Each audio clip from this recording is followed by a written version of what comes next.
Hey guys, welcome to my channel. आज का हमारा बहुत ही इंटरेस्टिंग सा टॉपिक है क्योंकि हम आज पढ़ने वाले हैं क्लास 10th साइंस का चैप्टर फर्स्ट, जिसका नाम है केमिकल रिएक्शंस एंड इक्वेशंस। तो लेट्स गेट स्टार्टेड। तो केमिकल रिएक्शंस एंड इक्वेशंस जो हमारा चैप्टर है, ठीक है, ये जो चैप्टर है इसमें हमें सबसे पहले पता होना चाहिए कि केमिकल रिएक्शंस होती क्या है। ठीक है, तो केमिकल रिएक्शंस क्या होती हैं, आइए इसकी डेफिनेशन देखते हैं। तो it is a process in which one or more substance formed new substance. ये एक ऐसी प्रोसेस है जिसमें एक या एक से ज़्यादा सब्सटेंस मिलके कुछ नए सब्सटेंस हमें देते हैं। ठीक है, नए सब्सटेंस बनाते हैं, न्यू सब्सटेंस फॉर्म करते हैं, उसे हम क्या कहते हैं, केमिकल दही का बनना। रिएक्शंस। इस सभी ने देखा होगा अपनी डेली लाइफ में। फॉर एग्जाम्पल दही कैसे बनता है, तो जब दही बन जाता है तो क्या हम उसको रिवर्स कर सकते हैं? नहीं कर सकते हैं। तो हम उसे रिवर्स नहीं कर सकते हैं, इसे तो हम क्या कहते हैं, केमिकल रिएक्शन। ठीक है, अब हमने डेली लाइफ में देखा होगा बहुत सारे एग्जाम्पल है, जैसे कि digestion of food, respiration, rusting of iron. ठीक है, डाइजेशन ऑफ फूड क्या है, खाना का पचना। रेस्पिरेशन क्या है, हम रेस्पिरेशन करते हैं ना, रेस्पिरेशन नहीं करेंगे तो हम जीवित ही नहीं रहेंगे। ठीक है, रस्टिंग ऑफ आयरन क्या है, लोहे पर जंग लगना, क्योंकि क्या है, केमिकल रिएक्शन है। ठीक है, तो आगे देखते हैं, और बहुत कुछ है।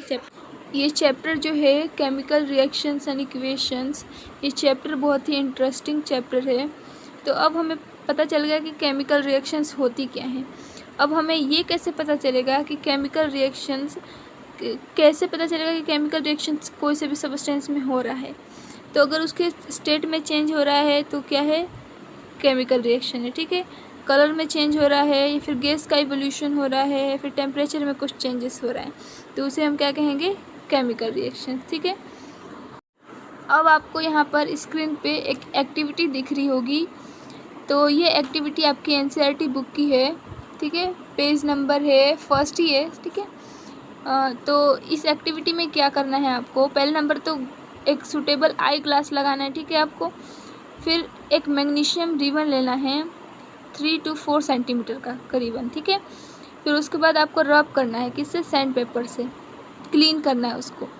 ठीक है, फिर उसको एक चिमटे के सहायता से होल्ड करना है, कहाँ पे, बर्नर पे। ठीक है, जलाने वाला आता है ना बर्नर, वहाँ पर होल्ड करना है और उसे जलाना है। ठीक है, तो उसकी जो राख होती हैं वो वाइट कलर की आती हैं। ठीक है, तो मतलब हम मैग्नीशियम को जब हवा में, एयर में बर्न करते हैं तो क्या मिलेगा हमको, मैग्नीशियम ऑक्साइड मिलेगा। तो ये क्या है, हमारा एक केमिकल रिएक्शन है, केमिकल चेंज है। ठीक है, हम फिर उस राख को फिर वापस मैग्नीशियम रिबन में चेंज नहीं कर सकते। ठीक है, तो ये क्या है, हमारा केमिकल रिएक्शन है। ठीक है, अब हमारा इंटरेस्टिंग सा टॉपिक आता है केमिकल इक्वेशन। तो अब हम जानेंगे कि केमिकल इक्वेशंस क्या होती हैं। तो अ chemical reaction can be represented by chemical equation. It involves uses of symbols of substance of reactants and products with mention of physical state. तो एक केमिकल इक्वेशन क्या होती है, जिसमें एक केमिकल रिएक्शन को हम रिप्रेजेंट करते हैं किसके द्वारा, एक केमिकल इक्वेशन के द्वारा। ठीक है, इसमें हम केमिकल इक्वेशन को तो हम जब हम लिखते हैं तो उसमें हम क्या लगाते हैं, सिम्बल्स का यूज़ करते हैं। ठीक है, और रिएक्टेंट्स और प्रोडक्ट का यूज़ करते हैं। ठीक है, कि ये सब्सटेंस रिएक्टेंट्स, ये प्रोडक्ट है। ठीक है, तो और उसके फिजिकल स्टेट के बारे में बताते हैं, तो वो क्या होता है, हमारा केमिकल इक्वेशन होता है। ओके, अब एक एग्जांपल देखते हैं, magnesium ribbon burn in air. ठीक है, जो हमने एक्टिविटी की ना, वही गिव्स अस मैग्नीशियम ऑक्साइड। तो मैग्नीशियम रिबन जब हवा में जलता है, हवा में क्या है, ऑक्सीजन है। तो मैग्नीशियम रिबन जो है वो किससे रिएक्ट करता है, ऑक्सीजन से रिएक्ट करता है। तो क्या बना हमारा, मैग्नीशियम ऑक्साइड। तो क्या हो जाएगा, मैग्नीशियम प्लस ऑक्सीजन मिलके क्या बनेगा, हमारा मैग्नीशियम ऑक्साइड बनेगा। ठीक है, तो ये क्या है, हमारा एक केमिकल इक्वेशन बन गया। ओके, अब आते हैं हमारा केमिकल इक्वेशन में, जो आप मैग्नीशियम और ऑक्सीजन देख रहे हैं आप, ये दोनों क्या है, रिएक्टेंट्स हैं। ठीक है, और प्रोडक्ट क्या है, प्रोडक्ट जो हमें मिला है, मैग्नीशियम ऑक्साइड क्या है, हमारा प्रोडक्ट है। ठीक है, तो अब जानते हैं पहले कि रिएक्टेंट्स क्या होते हैं और प्रोडक्ट क्या होते हैं। तो रिएक्टेंट्स क्या होते हैं? Who take parts in chemical reaction, जो केमिकल रिएक्शन में इन्वॉल्व होते हैं उनको क्या कहलाते हैं? रिएक्टेंट्स कहलाते हैं। जैसे कि मैग्नीशियम और ऑक्सीजन दोनों इन्वॉल्व हैं केमिकल रिएक्शन में, ठीक है, तो वो क्या है? हमारे रिएक्टेंट्स है। और हमें नया सब्सटेंस जो भी मिलता है, the substance which are formed in a chemical reaction, ठीक है, उसे हम क्या कहते हैं? प्रोडक्ट कहते हैं। जो भी हमें न्यू सब्सटेंस मिलता है रिएक्टेंट से मिलकर, जो भी हमें न्यू सब्सटेंस मिलता है वो हमें क्या कहलाता है? प्रोडक्ट कहलाता है। ओके, वीडियो पसंद आ रही हो तो वीडियो को लाइक कर दे और चैनल को सब्सक्राइब कर दे। और अब बारी आती है, हमें ये पता होना चाहिए कि एक्वस सॉल्यूशन क्या होता है। ठीक है, तो एक्वस सॉल्यूशन ये होता है, देखिए अब हमें स्टेट बताना है, तो स्टेट्स क्या, कौन से स्टेट? ठीक है, हमने केमिकल इक्वेशन में देखा कि हमें क्या बताना होता है? प्रोडक्ट के स्टेट बताने होते हैं, उन्हें फिजिकल स्टेट कि वो कौन सा स्टेट है। ठीक है, तो पहला होता है सॉलिड, सेकंड होता है लिक्विड, थर्ड होता है गैस और फोर्थ एक्वस दिया है। तो अब एक्वस कौन सा स्टेट होता है, कौन सा सोल्यूशन होता है? ठीक है, तो एक्वस सोल्यूशन क्या होता है, चलिए ये देखते हैं। It is a solution in which solvent is water, ये एक ऐसा सोल्यूशन है जिसमें सॉल्वेंट क्या होता है? वाटर क्या होता है? सॉल्वेंट होता है। ओके, तो सॉल्वेंट और सॉल्यूट क्या होता है, क्या आपको पता है? अगर पता है तो कमेंट में बताइए। तो सॉल्वेंट और सॉल्यूट मैं बता दे रही हूँ। ठीक है, तो सॉल्यूट वो होता है जो सॉल्वेंट में डिसॉल्व हो जाए। फॉर एग्ज़ाम्पल नमक किसमें डिसॉल्व होता है? पानी में। ठीक है, तो नमक पानी में डिसॉल्व हो गया तो नमक क्या है? सॉल्यूट है और सॉल्वेंट क्या है? हमारा वाटर। ठीक है, तो जिसकी मात्रा ज़्यादा हो वो क्या होता है? सॉल्वेंट होता है। जिसकी मात्रा कम हो, जो डिसॉल्व हो जाए इजीली, वो क्या होता है? हमारा सॉल्यूट होता है। तो ये होता है हमारा सॉल्यूट और सॉल्वेंट। ठीक है, तो एक्वस सॉल्यूशन वही होता है। और देखो सॉल्यूट और सॉल्वेंट दोनों को मिलाकर क्या मिलता है? हमें क्या मिलता है? सॉल्यूशन मिलता है। ठीक है, और तो एक्वस सॉल्यूशन वही होता है। It is a solution in which solvent is water, एक ऐसा सॉल्यूशन जिसमें सॉल्वेंट क्या रहता है? हमारा वाटर रहता है। ओके, अब हमने क्या सीखा कि केमिकल इक्वेशंस क्या होती हैं, केमिकल रिएक्शंस क्या होती हैं। अब हमें सीखना है कि हम केमिकल इक्वेशंस को बैलेंस कैसे करें। ठीक है, तो जो केमिकल इक्वेशंस बैलेंस नहीं होती हैं उन्हें हम क्या बोलेंगे, और जो केमिकल इक्वेशन बैलेंस होती है उन्हें तो हम बैलेंस्ड केमिकल इक्वेशन बोलेंगे। ठीक है, जो बैलेंस नहीं होती हैं उन्हें हम बोलेंगे स्केलेटन इक्वेशन। ठीक है, फॉर एग्ज़ाम्पल यहाँ पर आप मैग्नीशियम का ही ले लीजिए। ठीक है, Mg प्लस जो भी है मैग्नीशियम का साइन है Mg प्लस O2 इक्वल्स में एरो लगाना है। ठीक है, तो क्या बन गया? MgO, यानी क्या? मैग्नीशियम ऑक्साइड बन गया। ठीक है, तो इसमें रिएक्टेंट्स कौन से हैं? मैग्नीशियम और ऑक्सीजन क्या है? हमारे रिएक्टेंट्स हैं। और प्रोडक्ट क्या है? Magnesium oxide. ठीक है, तो जो इक्वेशन बैलेंस नहीं होते हैं उन्हें हम क्या बोलते हैं? स्केलेटन इक्वेशन, और जो बैलेंस होते हैं उन्हें बैलेंस्ड केमिकल इक्वेशन बोलते हैं। ठीक है, तो हमें ये सीखना है कि केमिकल इक्वेशन को बैलेंस कैसे करते हैं। तो चलिए बैलेंस करना देखते हैं। बुक में जो है ना, ये बुक में जो दिया है कि इक्वेशंस को कैसे बैलेंस करते हैं, वो थोड़ा कॉम्प्लिकेटेड है। ठीक है, तो मैं इतना आपको कॉम्प्लिकेटेड नहीं बताने वाली हूँ, मैं आपको सिंपल तरीके से बताऊँगी। ठीक है, तो देखिए, तो चलिए पहले मैं आपको एक बुक की मेथड बता देती हूँ ताकि आप ये ना कहें कि मैंने बुक का नहीं बताया। ओके, फिर मैं आपको सिंपल मेथड बताऊँगी। तो देखिए बुक में क्या दिया है, बुक में ये दिया है आपको, जैसे पहले एक इक्वेशन ले लेते हैं, आपकी बुक की ही लेते हैं। ठीक है, जैसे कि आयरन है Fe, ठीक है, प्लस H2O हमारा वाटर है। तो ये जो दोनों रिएक्ट करेंगे आयरन प्लस वाटर, तो क्या बनेगा? हमारा फेरिक ऑक्साइड बनेगा। ठीक है, और क्या लिबरेट करेगा? हाइड्रोजन गैस लिबरेट करेगा। ठीक है, तो ये इक्वेशन जो है वो क्या है? बैलेंस नहीं है। हमें क्या करना है? बैलेंस करना है। ठीक है, क्योंकि देखिए आपको ये इस इक्वेशन में क्या दिख रहा है? आयरन के जो एटम हैं वो कितने हैं यहाँ पर? एक है। ठीक है, और इसमें इधर देखिए पहले नंबर तो आप ये देखिए रिएक्टेंट्स क्या हैं और प्रोडक्ट्स क्या हैं। जो रिएक्ट कर रहे हैं वो क्या है? रिएक्टेंट्स है, और जो नए सब्सटेंस बन रहे हैं वो क्या? हमारे प्रोडक्ट्स हैं। तो प्रोडक्ट्स क्या हैं यहाँ पर? प्रोडक्ट्स क्या हैं? जो एरो के हेड की तरफ हैं, ठीक है, वो क्या है? हमारे प्रोडक्ट्स हैं। देखिए एक बार मैं आपको फिर से बता देती हूँ। ठीक है, यहाँ पर हमारा इक्वेशन क्या था? आयरन Fe प्लस में H2O, ठीक है। और ये हमारा रहा एरो, ये एरो का हेड है और ये एरो का टेल है, ठीक है। तो टेल की तरफ क्या रहते हैं हमारे रिएक्टेंट्स। पहले इसकी इक्वेशन पूरी कंप्लीट कर लेते हैं। तो इक्वेशन क्या बनेगी हमारी, फिर अब इन दोनों, ये दोनों जो रिएक्ट करेंगे आयरन और वाटर, तो क्या बनेगा हमारा Fe3O4 प्लस में H2O, ठीक है। जब ये दोनों रिएक्ट करेंगे आयरन और वाटर तो क्या बनेगा हमारा फेरिक ऑक्साइड, ठीक है। और हाइड्रोजन गैस क्या होगा, लिबरेट होगा। ओके, तो एरो के टेल की तरफ क्या है, ये हमारे रिएक्टेंट्स है, ठीक है। ये क्या है हमारे रिएक्टेंट्स, ओके। और ये हमारे क्या है, प्रोडक्ट्स हैं, ठीक, ओके। अब ये जो इक्वेशन है, आपको क्या इक्वेशन बैलेंस लग रही है? ये इक्वेशन बैलेंस नहीं है। देखिए क्यों, कैसे बैलेंस नहीं है। यहाँ पर आपको क्या दिख रहा है, आयरन, आयरन है तो आयरन के पास कुछ भी नहीं है, यहाँ पर ना कोई भी नंबरिंग नहीं दिख रहा है, ठीक है। यहाँ पे आपको एच के पास 2 दिख रहा है, लेकिन इसके पास कुछ भी नहीं है, तो इसका मतलब क्या है, 1 है इसके पास, ठीक है। तो आयरन के एटम यहाँ पर कितने हैं, 1 हैं, ठीक है। लेकिन यहाँ पर आयरन के एटम कितने हैं, 3 हैं। तो क्या ये बैलेंस है? नहीं है, बिल्कुल नहीं है। अब यहाँ पर हाइड्रोजन का एटम बैलेंस है, ठीक है। देखिए क्यों से, क्योंकि यहाँ पर हाइड्रोजन के एटम कितने हैं, 2 है। और हाइड्रोजन के इधर प्रोडक्ट्स में भी कितने हैं, 2 हैं।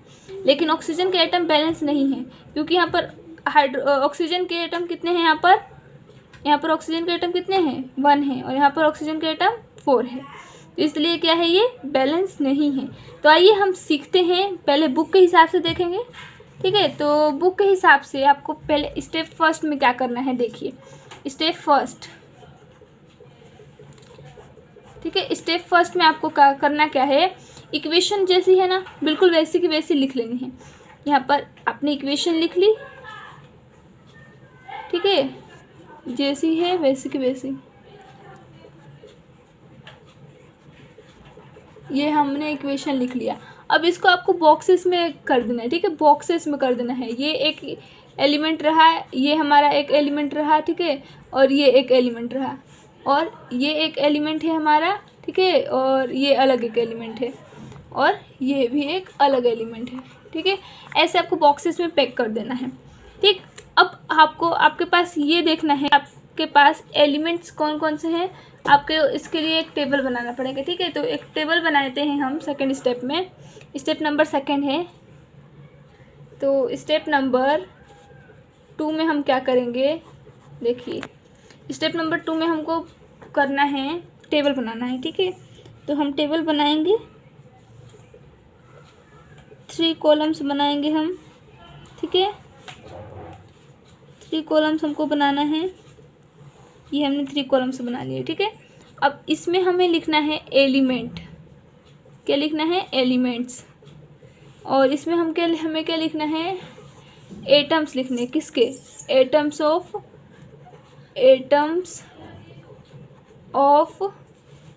किसके, रिएक्टेंट्स के पहले, ठीक है। और इसमें एटम्स किसके, प्रोडक्ट्स के,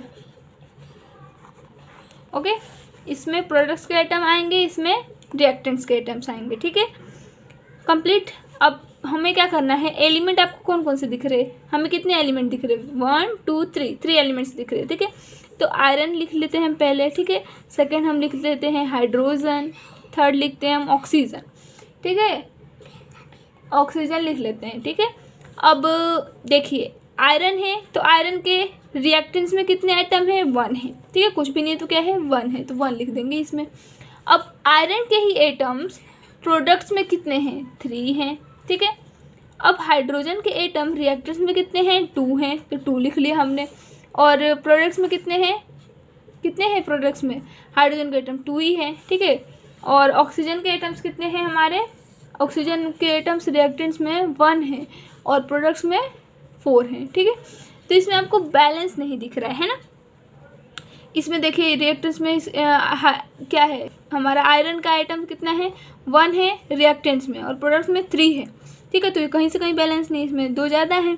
और इसमें बिल्कुल सेम है, हाइड्रोजन का, ऑक्सीजन का हमारा इसमें 4 है, उसमें 1 है, ठीक है, तो ये बैलेंस नहीं है। अब थर्ड स्टेप में हम क्या करेंगे ये देखिए, स्टेप नंबर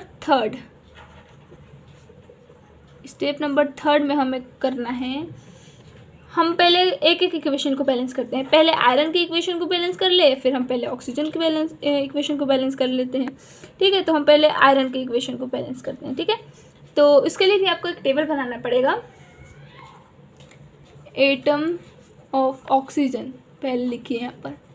ठीक है, फिर नहीं, एटम और पहले ऑक्सीजन का बैलेंस कर लेते हैं। बुक में पहले ऑक्सीजन का दिया है एक्चुअली, तो एटम्स ऑफ ऑक्सीजन हमने लिख लिया। अब इन रिएक्टेंट्स में कितने हैं और प्रोडक्ट्स में कितने हैं। ठीक है, ओके। अब एटम्स ऑफ ऑक्सीजन, तो अभी हमारे पास कितने हैं, इसलिए हमें इनिशियल लिखना होगा, क्योंकि प्रेजेंट में हमारे पास कितने हैं रिएक्टेंट्स में 1 है और प्रोडक्ट्स में 4 है, और हमें क्या करना है, बैलेंस करना है। तो बैलेंस में हम कैसे करेंगे वो देखते हैं। बैलेंस में हमारे पास कितना है, यहाँ पर बैलेंस में हमारे पास देखिए 1 है। तो आप ये बताओ 1 में आप कितने से मल्टीप्लाई कीजिएगा कि 4 आ जाए, क्योंकि हमें 4 चाहिए। बिल्कुल बैलेंस करना है। बैलेंस का मतलब क्या, जितना इधर है उतना ही इधर भी होना चाहिए। ठीक है, बिल्कुल एटम का डिस्ट्रीब्यूशन कैसे करें। ठीक है, तो यहाँ पर इंटू कर देंगे हम 4 से, तो क्या हो जाएगा, 4 हो जाएगा। तो इसमें भी 4 हो जाएंगे। तो अब कितने बन गए, बैलेंस होने के बाद इसमें भी 4 हो जाएंगे और इसमें भी 4 हो जाएंगे। ठीक है, तो ये हो गया हमारे ऑक्सीजन के एटम जो है वो बैलेंस हो गए। अब इसके बाद हम एक बार फिर से इक्वेशन लिख लेते हैं अपनी। तो इक्वेशन क्या बन जाएगी, Fe प्लस H2O। लेकिन हाँ, एक बात ध्यान रखिए, यहाँ पर हमने ऑक्सीजन के एटम को जो बैलेंस किया है, हमें कितना आया, 4 मिला हमको। ठीक है, तो हम ये जो 4 है वो हम यहाँ पे नहीं लिखेंगे, हम उसके सामने लिखेंगे 4। ठीक है, ये इस बात का हमेशा ध्यान रखिएगा। ठीक है, अब हम एरो की तरफ चलते हैं। एरो में हमारा जो है वही सेम, बिल्कुल उसमें तो बैलेंस ही है ना। तो ये बना हमारा इक्वेशन। लेकिन क्या ये इक्वेशन बैलेंस लग रही है आपको? बिल्कुल नहीं। पूछिए क्यों? देखिए, क्योंकि जब हमने ऑक्सीजन के एटम्स को बैलेंस करा तो हमें हाइड्रोजन के एटम्स बढ़ गए। ठीक है, हमारे हाइड्रोजन के एटम्स बढ़ गए ना। यहाँ पर 4 और 2 का जब मल्टीप्लाई करेंगे आप तो कितना हो जाएगा, 8 हो जाएगा। तो हाइड्रोजन के एटम कितने हो जाएंगे, 8 हो जाएंगे। लेकिन यहाँ पर प्रोडक्ट्स में तो 2 ही हैं, तो इसे भी हमें बैलेंस करना पड़ेगा। पहले हम आयरन का कर लेते हैं। ठीक है, बिल्कुल ऐसा ही सेम टेबल बनाना है, कुछ नहीं, बस वही लिख लीजिए। एटम्स ऑफ क्या लिखना है, एटम्स ऑफ, हम आयरन का कर रहे हैं ना, तो एटम्स ऑफ आयरन लिखेंगे हम। ओके, एटम्स ऑफ आयरन, और रिएक्टेंट्स में कितने हैं और प्रोडक्ट्स में कितने हैं। ओके, आप लिख लीजिएगा पूरा। और एटम्स ऑफ आयरन में पहले इनिशियल कितने हैं अभी, ठीक है, और बैलेंस कितने करेंगे हम। ठीक है, तो इनिशियल कितने हैं हमारे 1, और इधर कितने हैं, प्रोडक्ट्स में 3 हैं। और रिएक्टेंट्स के पहले बैलेंस करेंगे तो रिएक्टेंट्स में 1 है, तो हम किससे मल्टीप्लाई करेंगे, जिससे कि यहाँ पर रिएक्टेंट्स में भी 3 हो जाए। तो किससे मल्टीप्लाई करेंगे, हमें मल्टीप्लाई करना पड़ेगा 1 × 3। तो ये क्या हो जाएगा, 3 हो जाएगा। तो इधर भी 3 हो गया, इधर भी 3 हो गया। डेट सेट, फाइनल हो गया ये। ठीक है, ये हो गया हमारा। अब देखते हैं इस इक्वेशन को फिर से बना लेते हैं। तो अब आयरन के वो बैलेंस हो गए ना एटम्स, तो आयरन के एटम्स बैलेंस हुए तो हम यहाँ पर क्या लगा देंगे, 3 लगा देंगे। ठीक है, फिर प्लस, फिर H2O, फिर इक्वल्स टू में क्या आएगा, यहाँ पर 4H2 आएगा ना, क्योंकि हमने ऑक्सीजन के एटम बैलेंस कर लिए हैं। फिर उसके बाद ये फेरिक ऑक्साइड, फिर उसके बाद क्या आएगा हमारा H2। ओके, हाँ, तो अब हमने ये इक्वेशन को बना लिया। ठीक है, हमने एक बार फिर से लिख लिया इस इक्वेशन को। तो क्या अब ये इक्वेशन बैलेंस हो चुकी है? नहीं, क्योंकि देखिए यहाँ पर आयरन के कितने हो गए एटम, 3 हो गए। ठीक है, इसमें भी 3 है। इसमें अभी हमें हाइड्रोजन के एटम्स को भी तो वो करना है, हाइड्रोजन के एटम्स को बैलेंस करना है ना, क्योंकि हमने ऑक्सीजन के एटम्स को बैलेंस कर लिया था। ठीक है, हमने आयरन के एटम्स को बैलेंस कर लिया, लेकिन अब हमें क्या करना है, H2O के H के हाइड्रोजन के एटम को क्या करना है, बैलेंस करना है ना। तो अब हम हाइड्रोजन के बारे में चलते हैं। ठीक है, तो हम क्या लिखेंगे, फिर से वही टेबल बनाना है। क्या लिखेंगे हम, एटम्स ऑफ किसके, हाइड्रोजन के, ठीक है, हाइड्रोजन। अब रिएक्टेंट्स में कितने हैं और प्रोडक्ट्स में कितने हैं, ठीक है। फिर हाइड्रोजन के एटम्स अभी प्रेजेंट में कितने हैं हमारे पास, इनिशियली कितने हैं, और बैलेंस करेंगे तो कितने होंगे, वही हमें टेबल बनाना है। तो इनिशियली कितने हैं रिएक्टेंट्स, इसमें है हमारे 8 है, और इधर कितने हैं, 2 है। तो हमें इसको बैलेंस करना है। तो यहाँ पर तो रिएक्टेंट्स में 8 के 8 ही रहेंगे, कहाँ पे कम पड़ रहा है, यहाँ पे। तो ये बताइए आप 2 में ऐसे कौन से नंबर से मल्टीप्लाई करेंगे जिससे क्या आ जाए, कि इसमें 8 आ जाए, प्रोडक्ट्स में कितने आ जाए, 8 आ जाए। तो क्या 1 से मल्टीप्लाई करेंगे तो आएगा, नहीं आएगा। 1 से मल्टीप्लाई करेंगे तो 2 ही आ जाएगा, ठीक है। 3 से करेंगे तो 6 आएगा, 4 से करेंगे तो 8 आएगा। तो हम किस से मल्टीप्लाई करेंगे, 4 से मल्टीप्लाई करेंगे। तो 2 × 4 = 8। तो अब ये इक्वेशन हमारी हाइड्रोजन के एटम्स कितने हो गए, बैलेंस हो गए, ठीक है। तो लिख लेते हैं, 3 लगा लेंगे यहाँ पे पहले से ही। फिर 4H2O = में फेरिक ऑक्साइड = में फिर एरो नहीं प्लस आएगा यहाँ पर, सॉरी यहाँ पर प्लस लगाना मिस्टेक हो गई, यहाँ पर प्लस लगेगा, ठीक है। यहाँ पर प्लस आएगा फिर से, और यहाँ पर क्या लिखेंगे हम, कितने बैलेंस किया हमने, 8 के लिए ना, तो हमारा क्या आ जाएगा, 4 मल्टीप्लाई किया ना हमने, तो 4H2O, ओके।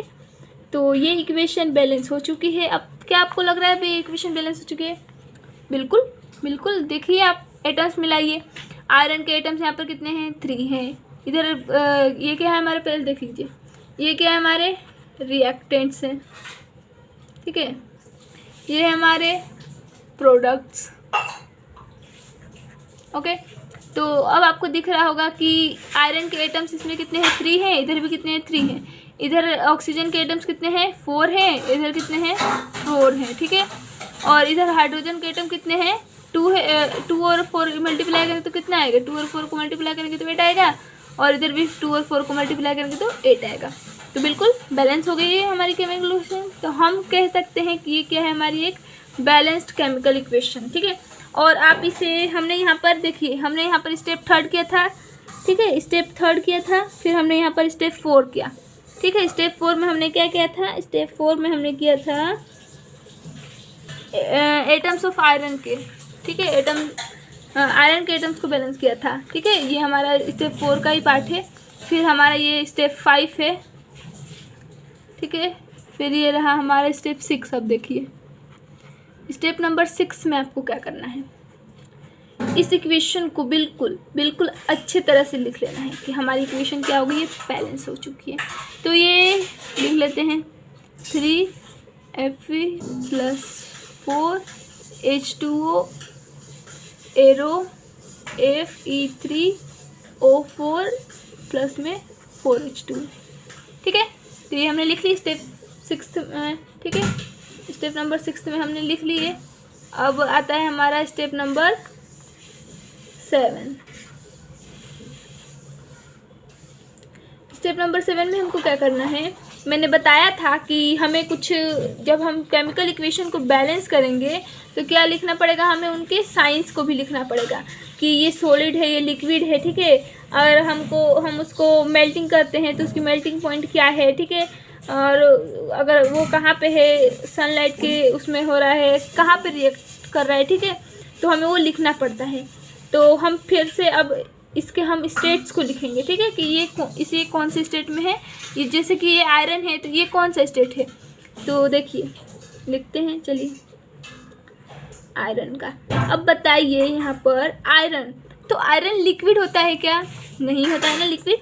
तो आयरन क्या है हमारा, सॉलिड है। तो हम एस का साइन लगाएंगे यहाँ पर, ठीक है, सिंबल एस का सिंबल लिखेंगे, फिर प्लस 4H2O। अब H2O क्या होता है हमारा, वाटर होता है। तो वाटर क्या, सॉलिड होता है, वाटर नहीं भेज सकता। सॉलिड वाटर क्या होता है, सॉलिड होता है कि लिक्विड, लिक्विड होता है ना, तो एल का साइन लगाएंगे, ठीक है। अब एरो, अब फेरिक ऑक्साइड बन गया, जब रिएक्ट कर गया तो हम यहाँ पर आयरन और ऑक्सीजन नहीं बोलेंगे, इसको फेरिक ऑक्साइड बोलेंगे। तो फेरिक ऑक्साइड क्या है हमारा, सॉलिड है, ठीक है। तो एस आएगा यहाँ पर। और H2O क्या है, अब H2O क्या बोलते हैं, ऑक्सीजन बोलते हैं ना, H2O को क्या बोलते हैं, सॉरी H2O गैस है ना एक, हाइड्रोजन क्या है, गैस है, ठीक है। अगर H2O होता तो वो वाटर हो जाता, लेकिन H2 है तो क्या है, ये हमारा गैस है। तो ये हो गया हमारा इक्वेशन बैलेंस, ठीक है। और अब मैं आपको इजी मेथड बताने वाली हूँ। ये जो मेथड आप देख रहे हैं यहाँ से लेकर पूरे यहाँ तक, ये थोड़ा कॉम्प्लिकेटेड है। मैं आपको इजी मेथड बताने वाली हूँ कि कैसे आप बिना ये टेबल वगैरह बनाए, बिना ही क्या कर सकते हैं इक्वेशन को बैलेंस कर सकते हैं बहुत ही ईजीली। तो चलिए उस मेथड की तरफ तो चलिए फॉर्मेशन ऑफ वाटर का इक्वेशन लेते हैं। वाटर का फॉर्मेशन कैसे होता है, हाइड्रोजन और ऑक्सीजन से मिलके ना, तो कैसे होता है, hydrogen plus oxygen first to क्या बनता है, H2O, ठीक है। लेकिन क्या ये इक्वेशन बैलेंस है, बिल्कुल नहीं, ठीक है। तो अब तक आपने पीछे क्या देखा कि हमने क्या किया था, बहुत सारे स्टेप्स फॉलो किए थे, फर्स्ट स्टेप ये, सेकंड स्टेप ये, ठीक है, 7th स्टेप तक। लेकिन हमें कुछ भी नहीं करना है इसमें, बहुत ही सिंपल है, ध्यान से समझिएगा बिल्कुल, और बहुत ही ईजीली हो जाता है, इसमें टाइम वेस्ट बिल्कुल नहीं होता। देखिए यहाँ पर आपको एटम्स देखने, हाइड्रोजन के कितने एटम हैं, 2 हैं, और इसमें हाइड्रोजन के एटम कितने हैं, 2 हैं, ठीक है। इसमें ऑक्सीजन के एटम कितने हैं, 2 हैं, ठीक है, और इसमें कितने हैं, 1 है। तो किसका बैलेंस नहीं है, ऑक्सीजन का नहीं है, ठीक है। तो ऑक्सीजन का यहाँ पे 2 है, और हमें क्या करना है, इधर भी बैलेंस करना है। तो हम यहाँ पर सिंपल यहाँ पर क्या लगा देंगे, 2, ठीक है। तो ऑक्सीजन के कितने एटम हो गए हमारे, 2 हो गए, ठीक है। अब लेकिन जब हमने ऑक्सीजन के एटम यहाँ पे लगाए, हमें ऐसा नहीं करना है कि सिर्फ ऑक्सीजन का एटम यहाँ पे दिख रहा है कि बैलेंस नहीं है तो ऑक्सीजन का एटम लगा कर छोड़ दिया। हमें फिर से एक बार इक्वेशन को रीड करना है। तो देखिए अब हमने ऑक्सीजन का एटम तो बैलेंस कर लिया, लेकिन हमने ऑक्सीजन के जब एटम बैलेंस किया तो हाइड्रोजन का एटम बढ़ गया। कैसे, अब यहाँ पर 2 और 2 को इंटू करोगे तो कितना होगा, 4 होगा ना। तो हाइड्रोजन के एटम कितने हो गए, 4 हो गए, ठीक है। तो हमें यहाँ पर क्या करना पड़ेगा, इसको भी बैलेंस करना पड़ेगा रिएक्टेंट्स की तरफ। तो हमें यहाँ पे क्या लगा देंगे, यहाँ पर भी 2 लगा देंगे, तो ये भी बैलेंस हो गया, ठीक है। तो अब ये बैलेंस हो गया, बस ये है कि हमारा एक बैलेंस्ड केमिकल इक्वेशन।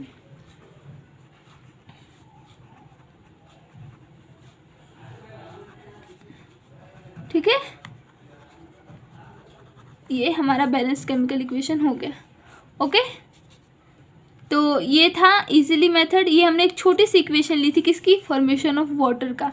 किसका लिया था हमने, फॉर्मेशन ऑफ वाटर। अब एक बड़ी इक्वेशन लेते हैं, ठीक है। ये बैलेंस, ठीक है, हमें सिंबल भी लगाना था ना, आप बोलोगे कि सिंबल नहीं लगाया। तो H2 क्या है, हमारा गैस है, ऑक्सीजन क्या है, ये भी गैस है, और ये क्या बना, लिक्विड बना, ठीक है, सिंबल भी लगा दिया हमने। ओके, अब बड़ा सा इक्वेशन लेते हैं।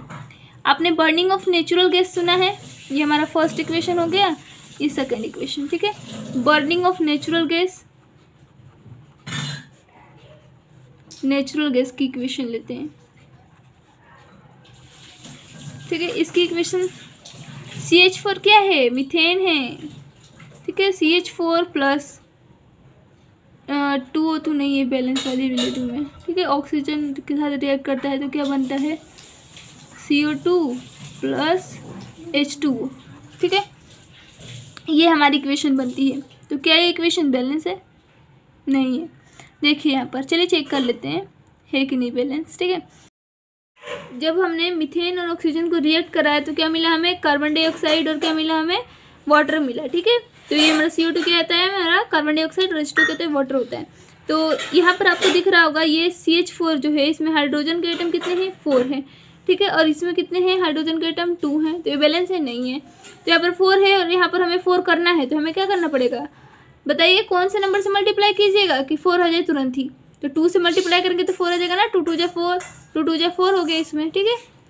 अब हमने जब इसके एटम्स को बैलेंस किया तो ऑक्सीजन के बैलेंस अपने आप वो हो गया, बैलेंस हो गया। देखिए कैसे, क्योंकि यहाँ पर रिएक्टेंट्स में ऑक्सीजन के एटम कितने हैं, 2 हैं, और यहाँ पर प्रोडक्ट्स में कितने हैं, 1 भी नहीं था। लेकिन यहाँ पर जब हमने हाइड्रोजन के एटम्स को बैलेंस किया तो ऑक्सीजन के एटम्स भी क्या हो गए, बैलेंस हो गए, ठीक है। तो अब ये हमने किसके किसके बैलेंस कर लिए, ऑक्सीजन के बैलेंस कर लिए और हाइड्रोजन के। अब CO2 को यहाँ पर देखिए, ऑक्सीजन के एटम कितने हैं, यहाँ पर 2 है, ठीक है, यहाँ पर 2 है और यहाँ पर भी 2 ही था, ठीक है। तो ये तो बैलेंस ही है। अब यहाँ पर कार्बन डाइऑक्साइड है और यहाँ पर कार्बन डाइऑक्साइड है, तो इसके एटम्स तो दोनों इक्वल ही है ना, यहाँ पर भी एक भी नहीं, यहाँ पर भी एक भी नहीं, मतलब एक ही है, कुछ नहीं है तो एक है, ठीक है। तो ये क्या है हमारा, एक बैलेंस हो गया। आपको इसमें नो झंझट, बस आपको क्या करना है, जितने भी यहाँ पर एटम्स हैं आप देखिए कौन से नंबर से मल्टीप्लाई कीजिएगा कि आपका उतना एटम्स बन जाए, बस सिंपल सा यही मेथड है, बिल्कुल। नहीं तो आप पता चले कि आप यही टेबल्स बनाते रह गए एग्ज़ाम में इक्वेशन बैलेंस करने के लिए आए तो, ठीक है। बहुत ही इजी मेथड है। अब हमने जान लिया कि केमिकल इक्वेशन को बैलेंस कैसे करते हैं।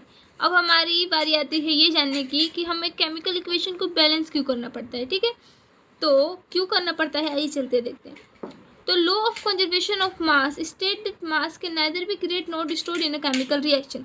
Law of conservation of mass हमें बताता है कि कोई से भी केमिकल रिएक्शन में ना तो हम मास को बना सकते हैं और ना तो उसे डिस्ट्रॉय कर सकते हैं, okay.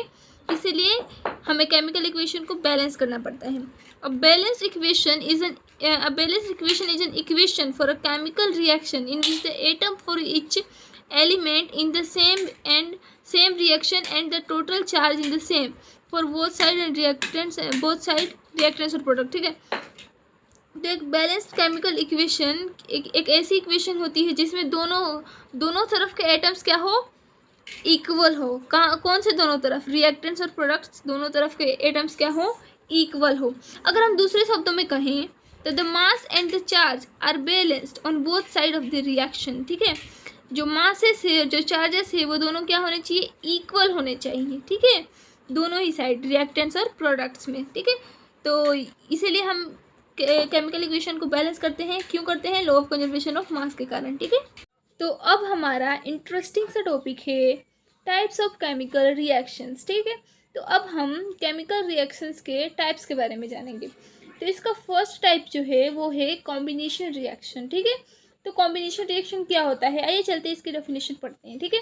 The reaction in which 2 or more reactants combine to form a single product, ऐसा रिएक्शन जिसमें एक या एक से ज़्यादा सब्सटेंस मिलकर क्या बनाए, कोई एक सिंगल सब्सटेंस बनाए, ठीक है। 2 या 2 से ज़्यादा सब्सटेंस मिलकर क्या बनाए, एक सिंगल सब्सटेंस बनाए, उसे हम क्या कहते हैं, कॉम्बिनेशन रिएक्शन, ठीक है। 2 या 2 से ज़्यादा में क्या, रिएक्टेंट्स, 2 या 2 से ज़्यादा रिएक्टेंट्स मिलके कि एक प्रोडक्ट बनाए, ठीक है, एक प्रोडक्ट दे, वो क्या कहलाता है, कॉम्बिनेशन रिएक्शन कहलाते हैं, ठीक। मतलब क्या, ए और प्लस बी मिलकर क्या बनाते हैं, ए बी बनाते हैं, ठीक है। अब एग्जांपल्स देखते हैं। तो एग्जांपल नंबर फर्स्ट है बर्निंग ऑफ कोल, कोयले का जलना, ठीक है। तो कोयले कहाँ पे जलेगा, ठीक है, सी क्या है हमारा, कोल, ठीक है, सी कार्बन है, ठीक है, क्योंकि कोयले में कार्बन पाया जाता है, ओके। देन प्लस O2 है, O2 क्या है हमारा, ऑक्सीजन है, ठीक है।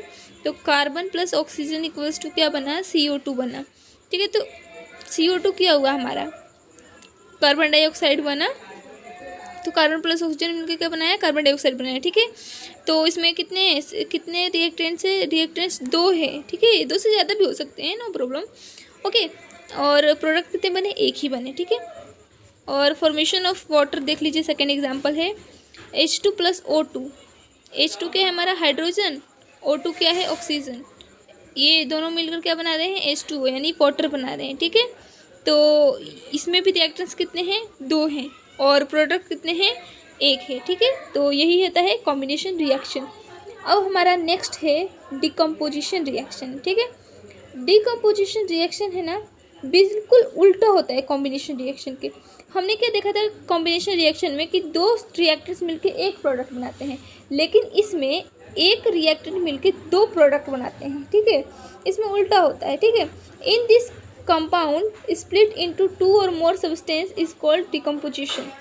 देखिए यहाँ पर लिखा भी है, एक कंपाउंड टूट के कितने में बदलता है, 2 सब्सटेंसेस में बदल जाता है, ठीक है, उसे हम क्या कहते हैं, डिकम्पोजिशन रिएक्शन। जैसे कि ए है तो एक किससे बना है, बी प्लस सी से मिलके बना है, ठीक है।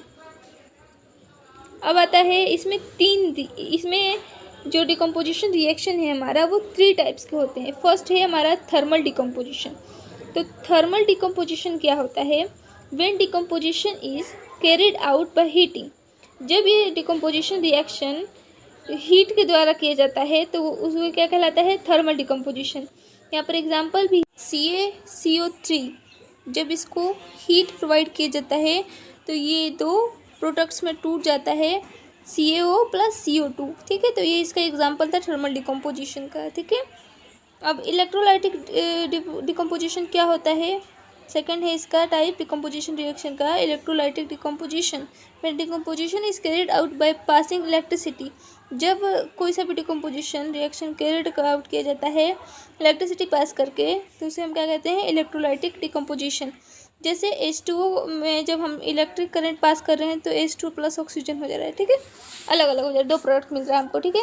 अब फोटोलाइसिस डिकम्पोजिशन क्या होता है, when decomposition is carried out in presence of sunlight, जब डिकम्पोजिशन कब होता है, सनलाइट के प्रेजेंस में, तो क्या होता है हमारा photolytic decomposition. Example AgCl sunlight के प्रेजेंस में दो प्रोडक्ट देता है Ag + Cl2, ठीक है। ये reaction black and white photography में यूज किया जाता है, ओके। नेक्स्ट हमारा केमिकल रिएक्शन का टाइप है थर्ड, जो है displacement reaction. The reaction in which more reactive element displace less reactive element from its solution, उसे हम क्या कहते हैं, डिस्प्लेसमेंट रिएक्शन कहते हैं, ठीक है। मतलब क्या कि ऐसा रिएक्शन जिसमें more reactive element less reactive element को उसी के सोल्यूशन में से डिस्प्लेस कर दे, हटा दे, उसे हम क्या कहते हैं, डिस्प्लेसमेंट रिएक्शन कहते हैं। एग्जाम्पल देखिए, Fe + CuSO4, ये दोनों रिएक्ट कर रहे हैं आयरन और कॉपर सल्फेट। तो जब आयरन कॉपर सल्फेट के सोल्यूशन में जाता है तो ये जो सल्फेट है वो कॉपर को डिस्प्लेस कर देता है, क्योंकि आयरन जो है वो कॉपर से ज़्यादा रिएक्टिव है, ठीक है, मोर रिएक्टिव है, इसीलिए कॉपर सल्फेट आयरन सल्फेट बन जाता है, ठीक है। तो यहाँ पर हमारा प्रोडक्ट्स क्या मिलेगा, आयरन सल्फेट + कॉपर, ठीक है। तो ये था हमारा डिस्प्लेसमेंट रिएक्शन का एग्जाम्पल।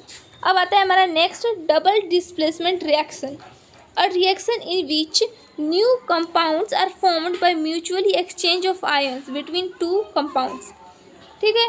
जब ऐसा रिएक्शन जिसमें क्या होता है, आयंस का एक्सचेंज हो जाता है, दो लोग आपस में आयन का एक्सचेंज कर लेते हैं। मान लो कि AB एक फ्रेंड है और एक DC एक फ्रेंड है, ठीक है, DC या फिर CD, ठीक है, AB और एक फ्रेंड है और एक CD फ्रेंड है। तो इन दोनों ने क्या किया, अपने फ्रेंड्स को बदल लिया, एक हो गया AC और एक हो गया BD, ठीक है। तो वैसा ही होता है, फ्रेंड्स का एक्सचेंज होता है, मतलब आयन का एक्सचेंजेस, ठीक है। तो आयन एक्सचेंज कर लेते हैं कैसे, देखिए एग्जाम्पल देखिए, Na2SO4 + BaCl2, एरो के बाद क्या है हमारा, ये हमारा रिएक्शन हुआ, ठीक है, सोडियम सल्फेट और बेरियम सल्फेट का, बेरियम क्लोराइड का, ठीक है। सोडियम सल्फेट और बेरियम क्लोराइड जब रिएक्ट करेंगे तो जो बेरियम जो है वो क्या बन जाएगा, बेरियम सल्फेट बन जाएगा, और जो हमारा सोडियम सल्फेट है वो क्या बन जाएगा, सोडियम क्लोराइड बन जाएगा, ठीक है। तो यही है डबल डिस्प्लेसमेंट रिएक्शन का एग्जाम्पल। अब नेक्स्ट टॉपिक है हमारा प्रेसिपिटेट। प्रेसिपिटेट क्या होता है, it is insoluble solid that emerge from a liquid solution. ये एक इनसॉल्यूबल सॉलिड है जो लिक्विड में घुलता नहीं है, ठीक है, जो घुलता नहीं है वो क्या होता है, प्रेसिपिटेट सोल्यूशन होता है, ठीक है। अब हमारा नेक्स्ट टॉपिक है ऑक्सीडेशन और रिडक्शन। ऑक्सीडेशन क्या होता है, रिडक्शन क्या होता है, पहले इसकी डेफिनेशन देख लेते हैं, ठीक है, साथ में डेफिनेशन देखेंगे और साथ में एग्जाम्पल देखेंगे, ठीक है। तो ऑक्सीडेशन क्या होता है, the addition of oxygen to substance. देखो ऑक्सीजन का मिलना, ठीक है, ऑक्सीजन का जुड़ना, या फिर the removal of hydrogen of a substance, किसी भी सब्सटेंस में ऑक्सीजन का जुड़ना और हाइड्रोजन का निकलना क्या कहलाता है, ऑक्सीडेशन कहलाता है। रिडक्शन क्या होता है, इसका उल्टा होता है, इसमें हाइड्रोजन का जुड़ना और ऑक्सीजन का निकलना, the addition of hydrogen to substance, the removal of oxygen from a substance, okay. तो इसके एग्जाम्पल्स देखते हैं। फर्स्ट देखिए, इसमें किसका है एग्जाम्पल, ऑक्सीडेशन का, Cu+O2 कॉपर और ऑक्सीजन है, ठीक है, तो COO हो गया, ठीक है। तो इसमें क्या हुआ आपको देखिए, यहाँ पर क्या हुआ, ऑक्सीजन जुड़ गया किसी भी सब्सटेंस में, कॉपर में ऑक्सीजन जुड़ गया, तो क्या हो गया, ऑक्सीडेशन हो रहा है यहाँ पर। और नेक्स्ट एग्जाम्पल देखिए, ये हाइड्रोजन का देख लेते हैं एक बार, CuO + H2 = क्या हो गया, Cu + H2O। इसमें क्या हुआ, हमारा हाइड्रोजन का रिमूवल हुआ, तो ये भी क्या हो गया, ऑक्सीडेशन हो गया, ठीक है। अब एक बार इसके देख लेते हैं एग्जाम्पल रिडक्शन के। तो ये भी एग्जाम्पल जो है ना, हमने ऑक्सीडेशन में लिया था, वही एग्जाम्पल है, ठीक है। तो चलिए देखते हैं इसका क्या एग्जाम्पल है, क्या है इसमें। तो CuO+H2 क्या बनाता है, क्या मिलता है इससे रिएक्शन, जब ये दोनों रिएक्शन करते हैं तो क्या मिलता है हमें, Cu+H2O बनता है। ठीक है, तो इसमें क्या हो रहा है, ऑक्सीजन का क्या हो रहा है, रिडक्शन हो रहा है। ठीक है, ऑक्सीजन का रिमूवल हो रहा है, तो ये क्या है, रिडक्शन है। ठीक है, और इसमें क्या हो रहा था, हाइड्रोजन का रिमूवल भी हो रहा था। तो क्या हो रहा था उस वक्त, क्या हो रहा था, ये ऑक्सीजन का जुड़ना हो रहा था ना H2O में, तो क्या हो रहा था उस वक्त, ऑक्सीडेशन हो रहा था। ठीक है, तो अब आता है हमारा next topic, effect of oxidation in daily life. Oxidation से क्या क्या इफेक्ट होते हैं हमारे डेली लाइफ में, वो देखते हैं।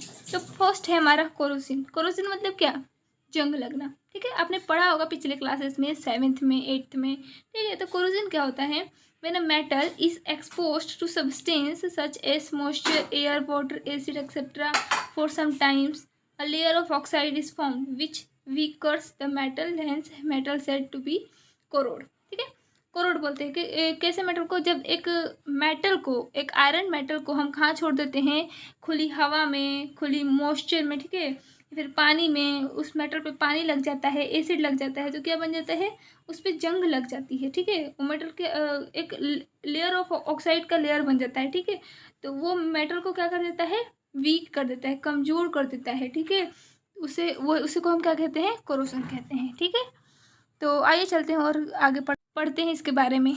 तो आपने मोस्टली एग्जाम्पल सुना होगा रस्टिंग ऑफ आयरन। ठीक है, ब्लैक कोटिंग हो जाती है सिल्वर पे। ठीक है, सिल्वर का काला पड़ जाना। ठीक है, सिल्वर क्या, चांदी काला हो जाता है। ठीक है, ग्रीन कोटिंग ऑन कॉपर पे ग्रीन कलर का देखा होगा आपने। मोस्टली तार में कॉपर आता है ना, तो कॉपर में आप देखना, जब उसमें पानी पड़ जाता है ना, तो कुछ दिनों बाद उस पर ग्रीन कलर का कोटिंग आ जाता है। ठीक है, तो यही है कोरोजन का एग्जाम्पल। तो अब सेकेंड है हमारा रेंसिडिटी। ठीक है, effect of oxidation in daily life में से सेकंड है हमारा रेंसिडिटी। रेंसिडिटी क्या होती है, the oxidation of fats and oils when exposed to air is known as rancidity. ठीक है, फैट्स और ऑयल्स। ठीक है, फैट्स और ऑयल्स आपने किसमें देखा होगा, मोस्टली कुरकुरे में देखा होगा। ठीक है, ये ऑयली खाना, ठीक है, पूड़ी वगैरह सब में, इसमें क्या होता है, फैट होता है, ज़्यादा ऑयल होता है। ठीक है, तो इसमें क्या होता है, रेंसिडिटी क्या होता है, ऑक्सीडेशन होता है किसका, फैट और ऑयल का। ठीक है, और ये फैट्स और ऑयल्स जो होते हैं, अगर आप इनको एक्सपोज कर देते हैं एयर में, तो ये क्या हो जाता है, रेंसिडिटी हो जाता है। ठीक है, इसमें उन सब में क्या हो जाता है, रेंसिडिटी हो जाता है। ठीक है, it's leads to bad smell, और उसमें से कैसे गंदी सी स्मेल आने लगती है। ठीक है, और उसका टेस्ट जो होता है, वो फूड जो भी हमने छोड़ा है उसका, उस फूड का टेस्ट बिल्कुल खराब आता है। ठीक है, बिल्कुल बेड टेस्ट। ओके, अब आता है हमारा नेक्स्ट टॉपिक है, देखिए अब आता है chemical reaction also classify on the basis of temperature. Chemical reaction को क्लासीफाई किया गया है उनके टेम्परेचर के बेसिस पे भी। ठीक है, तो फर्स्ट है हमारा एक्सोथर्मिक रिएक्शन। एक्सोथर्मिक रिएक्शन क्या होता है, reaction in which heat is released along with formation of product called exothermic reaction. ऐसा रिएक्शन जिसमें हीट रिलीज्ड हो और प्रोडक्ट भी बने, उसे हम क्या कहते हैं, एक्सोथर्मिक रिएक्शन कहते हैं। ठीक है, और जैसे कि burning of natural gas CH4 + O2 क्या बनता है हमारा, CO2 + 2H2O प्लस हीट है उसके बाद। ठीक है, तो इसमें क्या हुआ, प्रोडक्ट भी बने और हीट भी रिलीज हुआ, तो ये क्या हो गया हमारा एक्सोथर्मिक रिएक्शन। अब आता है एंडोथर्मिक रिएक्शन। ठीक है, तो एंडोथर्मिक रिएक्शन क्या होती है, the reaction which required energy in the form of heat, light and electricity called endothermic reaction. तो जिस रिएक्शन में क्या हो, एक एनर्जी की तरह रिक्वायर्ड, मतलब जिस रिएक्शन में किसकी जरूरत पड़े, हीट और लाइट और इलेक्ट्रिसिटी की, कैसे, किस रूप में, एनर्जी के रूप में, तो उसे हम क्या कहते हैं, एंडोथर्मिक रिएक्शन कहते हैं। तो ये जो हमारा चैप्टर है केमिकल रिएक्शन एंड इक्वेशन, ये पूरा फुल चैप्टर कंप्लीट हो चुका है। ठीक है, तो गाइस ये वीडियो जो है केमिकल रिएक्शन एंड इक्वेशन की, ये वीडियो आपको कैसी लगी ज़रूर बताएं कमेंट में। ठीक है, और अगर अच्छी लगी हो तो मेरे वीडियो को लाइक कीजिए और चैनल को सब्सक्राइब जरूर कीजिए, ताकि रोज़ रोज़ आने वाली नोटिफिकेशन आपको मिलती रहे। ठीक है, bye, stay home, stay safe.